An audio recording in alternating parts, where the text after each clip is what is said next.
నమస్కారం. లక్ష్యం కార్యక్రమానికి స్వాగతం. BSc hospitality and hotel administration కోర్సుల్లో ప్రవేశాల కోసం ఉమ్మడి ప్రవేశ పరీక్షకు నోటిఫికేషన్ విడుదలైంది. ఈ పరీక్ష ద్వారా జాతీయ స్థాయిలో అత్యుత్తమ సంస్థల్లో hospitality and hotel administration course చేయవచ్చు. ఈ కోర్సు చేసిన అభ్యర్థులకు దేశవ్యాప్తంగా అనేక అవకాశాలు సిద్ధంగా ఉన్నాయి. వాస్తవానికి ఆతిథ్య, పర్యాటక రంగాలు రోజురోజుకు విస్తరిస్తున్నాయి. ఈ నేపథ్యంలో ఉమ్మడి ప్రవేశ పరీక్ష గురించి అభ్యర్థులు ఎలాంటి అవగాహన కలిగి ఉండాలి అన్న అంశాలను గమ్యంలో తెలుసుకుందాం.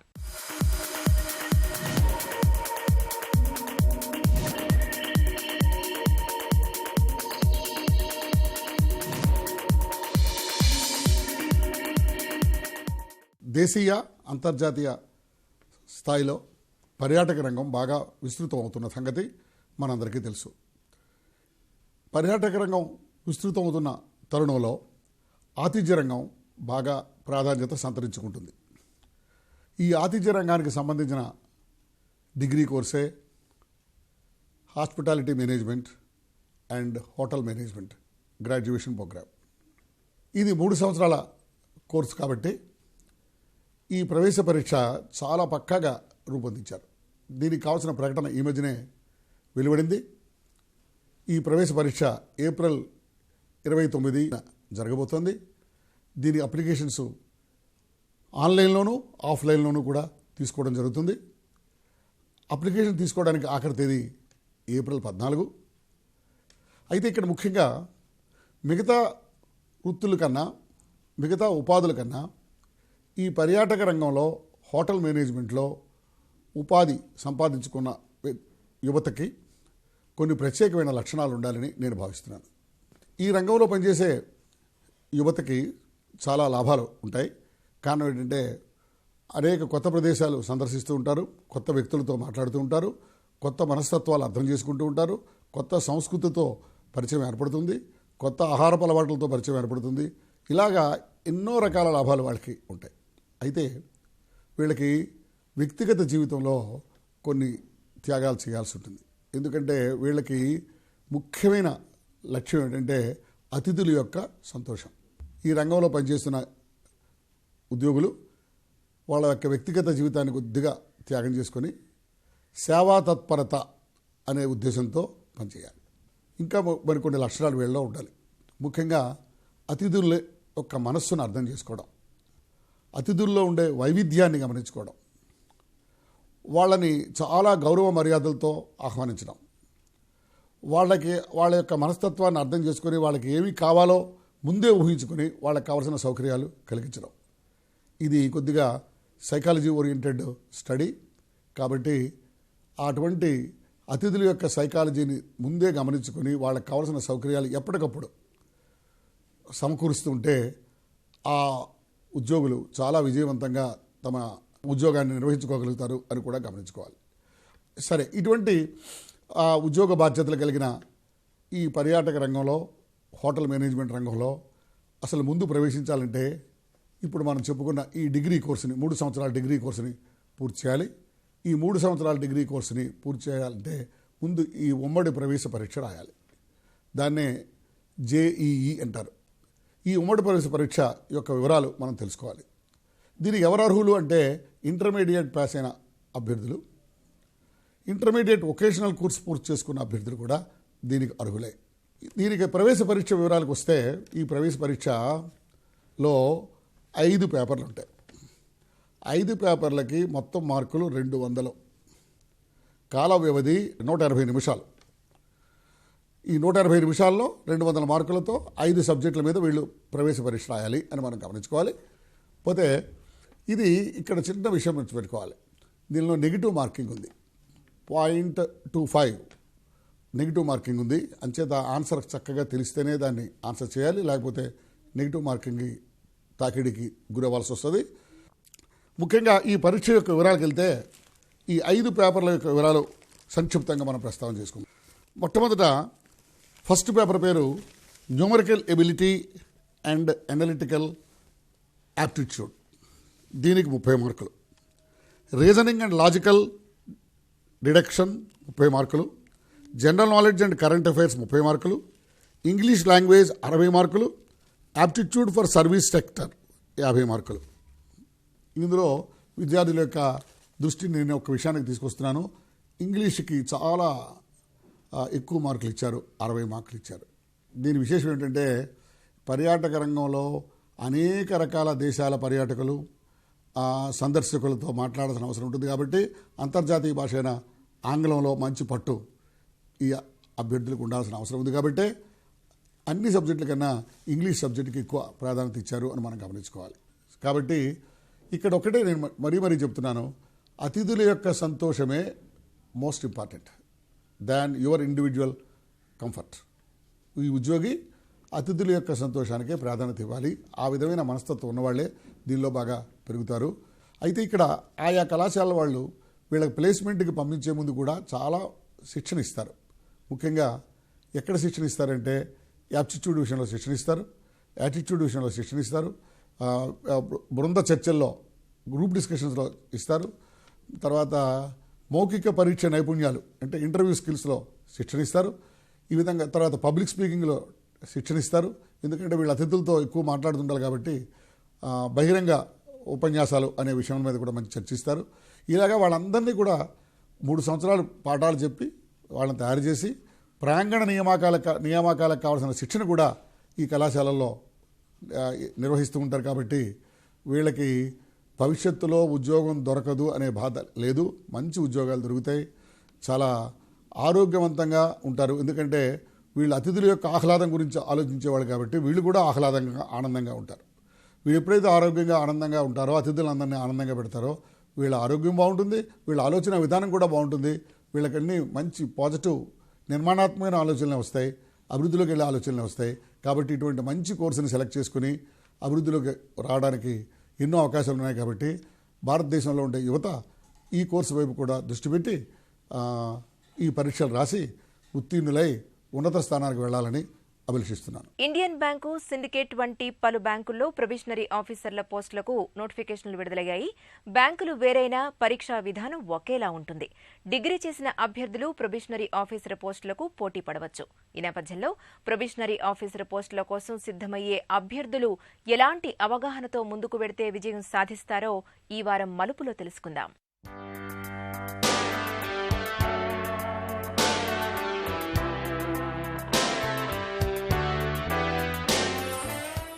గత 3-4 సంవత్సరాలుగా పబ్లిక్ సెక్టర్ బ్యాంక్స్లో ఐబీపీఎస్ నిర్వహించే ఉమ్మడి ప్రవేశ పరీక్ష ద్వారా పీఓ భర్తీ జరుగుతూ ఉంది. అది కాకుండా గత 3-4 సంవత్సరాలుగా మనం గమనిస్తే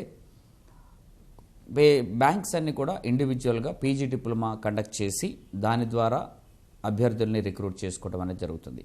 ఈ నేపథ్యంలో మనకి సిండికేట్ బ్యాంక్ నుంచి ఒక నోటిఫికేషన్ విడుదల చేయడం జరిగింది. దానికి పీజీ డిప్లొమా వాళ్ళు మణిపాల్ స్కూల్ ఆఫ్ బ్యాంకింగ్ తో ఇంకొక ప్రైవేట్ యూనివర్సిటీతో కలిసి 1 సంవత్సరం పాటు PG diploma in banking and finance PGDBF కోర్సుని అభ్యర్థులకి అందజేస్తామన్నది. వీటిలో ఉన్నటువంటి ఎన్నిక ప్రక్రియ కేవలం పూర్తిగా ఐబీపీఎస్ పీఓ తరహాలోనే ఉంటుంది, అంటే అదే స్థాయిలో ఉంటుంది. అయితే దీంట్లో ఉన్నటువంటి ఎన్నిక ప్రక్రియలో అభ్యర్థులు గ్రాడ్యుయేషన్ 60% పూర్తి చేసిన వాళ్ళు అర్హులవుతారు. దీనికి అప్లై చేసుకోవడానికి 28 డిసెంబర్ చివరి తేదీ.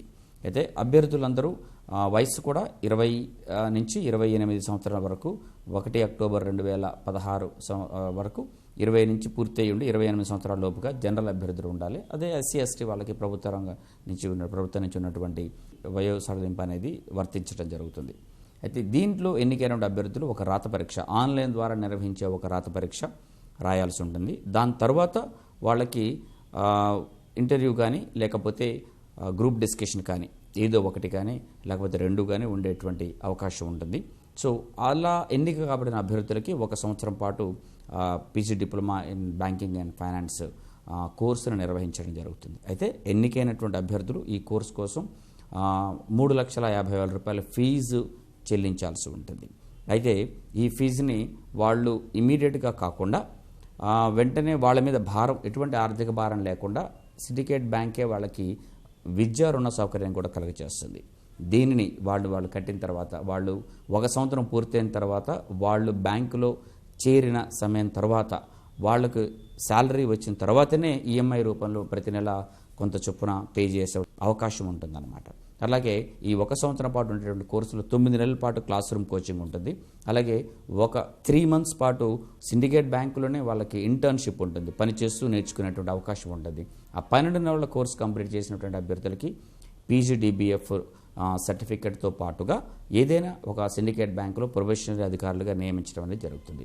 ఒకసారి ఈ నియామక ప్రక్రియను చూస్తే అన్ని పరీక్షలు, వీటికి పరీక్షను మనం గమనిస్తే సిండికేట్ బ్యాంక్ పీఓ ఫిబ్రవరి నెల 26వ తారీఖున ఉంది. సో ఫిబ్రవరి 20వ తారీఖున దాదాపు 2 నెలల సమయాన్ని ఎగ్జామినేషన్కి ఉంది. అదే మనం ఇండియన్ బ్యాంక్ చూస్తే జనవరి నెల 22వ తారీఖున, అదేవిధంగా ఐడిబిఐ పరీక్షను చూస్తే ఫిబ్రవరి 3వ తారీఖున ఉంది. అంటే సిండికేట్ బ్యాంక్ పీఓకి సంబంధించి దాదాపుగా 2 నెలల సమయం ఉంది. అట్లాగే ఐడిబిఐ బ్యాంకుకి 40 రోజుల దాకా, తర్వాత 1 నెల కంటే కొంచెం తక్కువ సమయం మనకి ఇండియన్ బ్యాంక్ పీఓ ఎగ్జామినేషన్కి ఉంది. ఆల్రెడీ ఇంతకు ముందు నుంచి ప్రిపేర్ అవుతున్న వాళ్ళకి అదే తరహా ప్రక్రియని ప్రిపరేషన్ని కొనసాగిస్తే చాలా తేలిగ్గా దీన్ని కూడా రాస్తారు. ఒకసారి నియామక ప్రక్రియని మనం ఒకసారి గమనించి చూద్దాం. సిండికేట్ బ్యాంకు అలాగే ఐడిబిఐ బ్యాంకు నియామక ప్రక్రియ ఒకలాగానే ఉంటుంది. ఆన్లైన్ ద్వారా ఆబ్జెక్టివ్ తరహాలు నిర్వహించేటువంటి రాత పరీక్షలో 4 సెక్షన్స్ ఉంటాయి. Quantitative aptitude, reasoning, English, general awareness. వీటి ఒక్కొక్క దాంట్లో 50 క్వశ్చన్స్ చొప్పున మొత్తం 200 ప్రశ్నలు ఉంటాయి. వీటిని సాధించడానికి 2 గంటల సమయాన్ని కేటాయించడం జరిగింది. అదేవిధంగా ఇందులో క్వాలిఫై అయినటువంటి అభ్యర్థులకి గ్రూప్ డిస్కషన్ లేదా ఇంటర్వ్యూ ఆ 2గానే ఉండేటువంటి అవకాశం బ్యాంకు తర్వాత కాలంలో నిర్ణయించే దాన్ని బట్టి ఆధారపడి ఉంటుంది. దాంట్లో కూడా అయిపోయిన తర్వాత ఈ రాత పరీక్ష తర్వాత గ్రూప్ డిస్కషన్ లేదా ఇంటర్వ్యూ ద్వారా వచ్చినటువంటి మొత్తం మార్కులను బేస్ చేసుకొని అభ్యర్థుల్ని ఎంపిక చేయడం అనేది జరుగుతుంది. అదేవిధంగా ఇండియన్ బ్యాంక్ యొక్క పరీక్షను చూస్తే అందులో కూడా రాత పరీక్ష అండ్ ఇంటర్వ్యూ ఉన్నప్పటికీ రాత పరీక్షలో 2 అంచెల రాత పరీక్ష విధానం ఉంది. అది ప్రిలిమినరీ అండ్ మెయిన్స్. ఈ రాత పరీక్ష అనేది పూర్తిగా ఐబీపీఎస్ పీఓ పరీక్ష తరహాలోనే ఉంటుంది. ప్రిలిమినరీ పరీక్షలోని 3 విభాగాలు, క్వాంటిటేటివ్ యాప్టిట్యూడ్, రీజనింగ్, ఇంగ్లీష్, మొత్తం 100 ప్రశ్నలకి 1 గంట సమయం ఉంటుంది. అందులో క్వాలిఫై అయినటువంటి అభ్యర్థులు మెయిన్ పరీక్షకి అర్హత సాధిస్తారు. మెయిన్ పరీక్ష మళ్ళీ పూర్తిగా ఐబీపీఎస్ పీఓ మెయిన్ పరీక్ష లాగానే ఉంటుంది. 5 విభాగాల్లో quantitative aptitude, reasoning, English, general awareness and computer knowledge. Quantitative aptitude and రీజనింగ్కి 50 ప్రశ్నలు చొప్పున, ఇంగ్లీషు జనరల్ అవేర్నెస్కి 40 ప్రశ్నలు చొప్పున, అలాగే కంప్యూటర్ నాలెడ్జ్కి 20 ప్రశ్నలు చొప్పున అదే సంఖ్యలో మార్కులు కూడా ఉంటాయి. మొత్తం 200 ప్రశ్నలు 2 గంటల సమయాన్ని కేటాయించడం ఉన్నాయి. కాబట్టి అభ్యర్థులు చాలా సీరియస్గా వీటిని తీసుకొని కాన్సెప్ట్స్ అయినా నేర్చుకునే సబ్జెక్ట్స్లో ప్రిపరేషన్ చేస్తూ ప్రాక్టీస్ చేస్తూ కనీసంగా ప్రతిరోజు ఒక మోడల్ పేపర్ చేసేలాగా చూసుకోవాలి. మోడల్ పేపర్ రాస్తూ ఆ పేపర్ని అనలైజ్ చేస్తూ ఎన్ని మార్కులు వస్తున్నాయి, తర్వాత ఆ స్కోరు పెంచుకునేలాగా ఇంకా ఏం చేయాలి, ఎక్కడ వాళ్ళకి మార్కులు తగ్గుతూ ఉన్నాయి అనేది గమనించుకొని దాన్ని ఇంక్రీజ్ చేసుకునేలాగా వాళ్ళ ప్రిపరేషన్ సరైన విధంగా ప్రణాళికాబద్ధంగా, a very good planning is very very important. ప్రణాళికాబద్ధంగా ప్రిపేర్ అవుతూ ఉంటే తప్పనిసరిగా బ్యాంకులో ఉద్యోగం సాధించాలనేటువంటి ఒక ఆశయం, కళ ఏదైతే ఉందో అది చాలా తేలిగ్గా నెరవేరేటువంటి అవకాశం. ఎందుకంటే కొన్ని వేల సంఖ్యలో బ్యాంకు ఉద్యోగాలు ఉన్నాయి కాబట్టి ఇది చాలా ఈజీగా నెరవేర్చుకున్నటువంటి అవకాశం ఎంతైనా అభ్యర్థులకు. నేటి యువత జీవితం గురించి పెద్ద పెద్ద కలలు కంటోంది, ఉన్నత లక్ష్యాలను నిర్దేశించుకుంటోంది. అవి సాధించాలి అంటే నైపుణ్యాలు, సామర్థ్యాలు ఎంతో కీలకమైనవి. నైపుణ్యాలను నిరంతరం మెరుగుపరుచుకున్నవారే పోటీలో ముందుంటారు. ముఖ్యంగా రోజురోజుకు కొత్త పుంతలు తొక్కుతున్న సాంకేతిక పరిజ్ఞానాన్ని అందిపుచ్చుకోవాలి. మరోవైపు మనలో దాగి ఉన్న శక్తి సామర్థ్యాలను వాస్తవిక దృక్పథంలో అంచనా వేసుకోవాలి. అప్పుడే విజయం సులువవుతుందని అంటున్నారు వ్యక్తిత్వ వికాస నిపుణులు. ఆ వివరాలేమిటో గెలుపు మంత్రాలో తెలుసుకుందాం.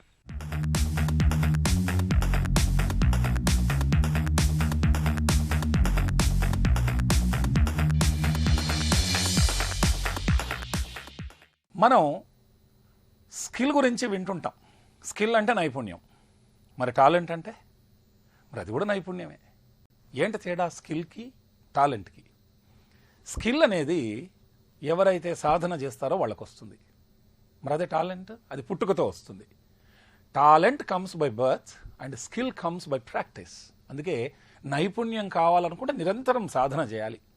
ప్రకృతి మనకు చెబుతా ఉంది, నిరంతరం మార్పు జరుగుతూ ఉంటుంది. పరిస్థితి కాలగమనంలో మార్పుకు తగ్గట్టు మనం కూడా మారాలి. మనం చేంజ్ మేనేజ్మెంట్ గురించి చాలా వింటాం. అన్ని మేనేజ్మెంట్స్లలో చేంజ్ మేనేజ్మెంట్ అనేది one among the best managements. ఈరోజు ప్రధానమంత్రి గారు కౌశల్ భారత్ అని చెప్పేసి అంటున్నారు. అదే రాష్ట్ర ప్రభుత్వంలో మనము టాస్క్ అని చెప్పేసి ఈ స్కిల్ డెవలప్మెంట్ గురించి చాలా ఫోకస్ చేస్తున్నారు. ఎందుకు ఈ నైపుణ్యాలకు సంబంధించి, యూత్కి సంబంధించి ప్రతి ఒక్కరం ఎందుకు ఈ నైపుణ్యాన్ని డెవలప్ చేసుకోవాలి? ఈరోజు ఆర్టిఫిషియల్ ఇంటెలిజెన్స్ అని వచ్చేసింది. అంటే రోబోలు మన జీవితంలోకి వచ్చేస్తున్నాయి, మన డొమెస్టిక్ లైఫ్లోకి వచ్చేస్తున్నాయి. ఒకప్పుడు కేవలం యంత్రాలు అనేవి ఇంకొక యంత్రాన్ని తయారు చేయడానికి మాత్రమే పెద్ద పెద్ద కంపెనీస్లో వాడేవాళ్ళు. ఇప్పుడు అలా కాదు, మన ఇంట్లోకి వచ్చేస్తున్నాయి. ఆ మార్పులకు తగ్గట్టు మనం గనక నైపుణ్యాన్ని డెవలప్ చేసుకోకుంటే చాలా ప్రమాదంలో పడబోతున్నాం. కాబట్టి రాబోయే 20-30 సంవత్సరాలను దృష్టిలో పెట్టుకొని ఇప్పటి నుంచే మనల్ని మనం సంస్కరించుకోవాలి. విద్యార్థులు, యువత, పౌరులు ప్రతి ఒక్కరూ వాళ్ళ యొక్క యాటిట్యూడ్లో భవిష్యత్ దర్శనం చేసుకుంటూ ఆ అవసరాలకు తగ్గట్టు నైపుణ్యాన్ని డెవలప్ చేసుకోవాలి. 2025 కట ఆర్టిఫిషియల్ ఇంటెలిజెన్స్లో వచ్చినటువంటి మార్పులను బట్టి 2025లో బోర్డు మీటింగ్స్లలో రోబోలు కూర్చుంటాయట. ఇంకా చూడండి, రోబో ఒక బోర్డు మీటింగ్లో కూర్చొని నిర్ణయాధికారం తీసుకోబోతోందంటే మరి what about an ordinary human being? దాన్ని ఎవరు ఆపలేరు. మరి దీన్ని మనం ఆపుదామనుకుంటే మరి వేరే దేశాలతో, ప్రపంచ దేశాలతో పోటీ పడ్డప్పుడు అప్పుడు ఇవి అనివార్యం అయిపోతుంది. మొబైల్ ఫోన్ వల్ల నష్టం ఉంది, రేడియేషన్ ఉంది. మరి ఇప్పుడు మనం వాడుతున్నామా లేదా? డ్యూయల్ సిమ్లు పెట్టుకొని వాడుతున్నాం. కాబట్టి ప్రపంచ దేశాలతో పోటీ పడాలంటే మనం ఈ మార్పుకు తగ్గట్టు ప్రతి ఒక్కరం, విద్యార్థులైనా, యూత్ అయినా, ఉద్యోగస్తులైనా మన యొక్క నైపుణ్యాలను మనము మెరుగుపరుచుకోవాలి. ఈ మధ్యకాలంలో మనం చూసాం, 2-3 మంత్స్ క్రితం భారతదేశంలో ఉండే 2 ప్రధానమైనటువంటి బ్యాంకులు మరమనిషి అంటే రోబో ఎంప్లాయీని అపాయింట్ చేశాయి. ఆ రోబోనట ఒక రోజుకి 2 లక్షల ట్రాన్సాక్షన్స్ను చేస్తుందట. ప్రపంచ భాషలన్నీ మాట్లాడుతుంది. మనం అక్కడికి వెళ్ళగానే నమస్తే సార్ రండి అంటుంది, మన భాషలో మాట్లాడుతుంది. మీకు ఏటీఎంలో డబ్బులు కావాలా అని కార్డుతో హెల్ప్ చేసి డబ్బులు డ్రా చేస్తుంది. మీ పుస్తకంలో ఎంట్రీస్ చేసి ఇవ్వాలా, మీ ట్రాన్సాక్షన్స్ చేస్తుంది. ఇలా 2 లక్షల ట్రాన్సాక్షన్స్ చేస్తుందట ఈ బ్యాంకు ఉద్యోగి అయినటువంటి యంత్రుడు. కొన్ని బ్యాంకులు ఆల్రెడీ ఇంట్రడ్యూస్ చేసేసాయి.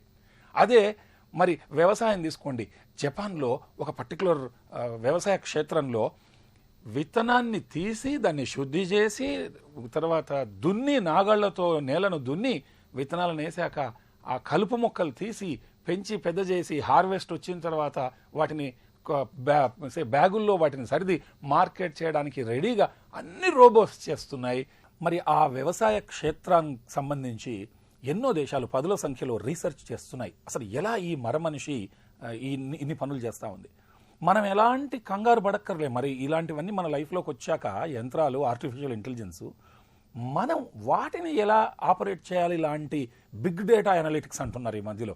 ఆ నైపుణ్యాలు నేర్చుకుంటే ఖచ్చితంగా ఉద్యోగాలు మన వైపుకి వస్తాయి. ఎలాంటి టెన్షన్ పడాల్సిన పనిలే, కావాల్సిందల్లా అటెన్షన్ కావాలి ఇప్పుడు మనకి. కాబట్టి ఒక అధ్యయన సంస్థ చెప్పిన దాని ప్రకారంగా ముఖ్యంగా ఇంజనీరింగ్ విద్యార్థుల్లో ఇప్పుడు 157% వీళ్ళకి అసలు నైపుణ్యాలు లేవు, వీళ్ళు ఉద్యోగాలకు పనికిరారట. వాళ్ళ దగ్గర టీం వర్క్ లేదు, కమ్యూనికేషన్ స్కిల్ లేదు, రెజ్యూమే ఎలా రాయాలి తెలియదు, ఇంటర్వ్యూకి ఎలా ప్రిపేర్ కావాలి, క్రిటికల్ థింకింగ్, అనలిటికల్ థింకింగ్, ఇలాంటి నైపుణ్యాలు, ఈ మానవీయ నైపుణ్యాలు, సాఫ్ట్ స్కిల్స్ నిల్ అని చెప్పేసి తేలింది. మరి పొటెన్షియలీ క్వాలిఫికేషన్ కొరకు మనము ఎంత కష్టపడాలి, ఇష్టపడుతూ కష్టపడాలి. చైనాలో ఒక మన ఎంసెట్ లాంటి ఎగ్జామ్ కండక్ట్ చేశారు. కేవలం డ్రోన్స్ మాత్రమే ఇన్విజిలేషన్ చేశాయి, మనుషులు చేయలే. ఎగ్జామ్ రాయనిస్తాయి, కాపీ కొట్టేవాడు కొడతాడు, ఇంటికి మాత్రం ఫెయిల్ మేమో వస్తుంది, అది మొత్తం రికార్డ్ చేసుకుంటుంది. ఇలా మార్పులు జరుగుతున్నాయి. కాబట్టి మనం వెనువెంటనే అలర్ట్ అయిపోయి మన నైపుణ్యాలను మనం మెరుగుపరుచుకుందాం. ముఖ్యంగా మన కంప్యూటేషనల్ స్కిల్స్ని, మన యొక్క కమ్యూనికేషన్ స్కిల్స్ని, హ్యూమన్ రిలేషన్స్ను మెయింటైన్ చేసే ఈ స్కిల్స్ని మనము ప్రాధాన్యత క్రమంలో పెట్టుకొని ఆ దిశలో మనం కృషి చేద్దాం. అందుకే మార్పు శాశ్వతం, ఏది శాశ్వతం కాదు. ఆ దిశలో మనం మారుదాం. మనం నైపుణ్యాలు డెవలప్ చేసుకొని ఒక స్కిల్ ఇండియాను, ఒక కౌశల్ భారత్ను నిర్మిద్దాం. All the best. వారం ఉద్యోగాలు, ప్రవేశాల్లో మరికొన్ని అవకాశాల వివరాలను పొందుపరిచాం. పూర్తి వివరాల కోసం ఆయా సంస్థల వెబ్సైట్లను కూడా అందిస్తున్నాం. మరి జాగ్రత్తగా గమనించి లబ్ధి పొందుతారని ఆశిస్తాం. విజయ బ్యాంక్ ప్రొబేషనరీ మేనేజర్ పోస్టులు 44. అర్హత సంబంధిత డిగ్రీ. చివరి తేదీ జనవరి 9. ఐఐటి మద్రాస్ రిజిస్ట్రార్ టెక్నికల్ విభాగాల్లో ఉద్యోగాలు 43. అర్హత సంబంధిత డిగ్రీ. చివరి తేదీ జనవరి 20. నార్థన్ కోల్ఫీల్డ్స్ లిమిటెడ్ పలు విభాగాల్లో ఆపరేటర్ ట్రైనీ పోస్టులు 53. అర్హత 10వ తరగతి ITI. చివరి తేదీ జనవరి 7. NIT వరంగల్ MBA ప్రోగ్రాంలో ప్రవేశాలు. అర్హత ఇంజనీరింగ్, క్యాట్, మ్యాథ్స్ స్కోర్. చివరి తేదీ ఫిబ్రవరి 2. Institute of hotel management hotel management certificate కోర్సులో ప్రవేశాలు. అర్హత 10వ తరగతి. చివరి తేదీ జనవరి 9. LV Prasad eye institute eye హెల్త్లో డిప్లొమా కోర్సులో ప్రవేశాలు. అర్హత BSc, MHM, MHA. చివరి తేదీ డిసెంబర్ 31. ఈ వారం లక్ష్యం కార్యక్రమం మీకెంతగానో ఉపకరిస్తుందని ఆశిస్తాం. మీ అభిప్రాయాలు, సూచనలు మైమెయిల్కి పంపించండి. మైమెయిల్ laksham@etv.co.in. వచ్చే వారం మరికొన్ని అంశాలతో మళ్ళీ మీ ముందుకు వస్తుంది మీ లక్ష్యం. అంతవరకు సెలవు. నమస్తే.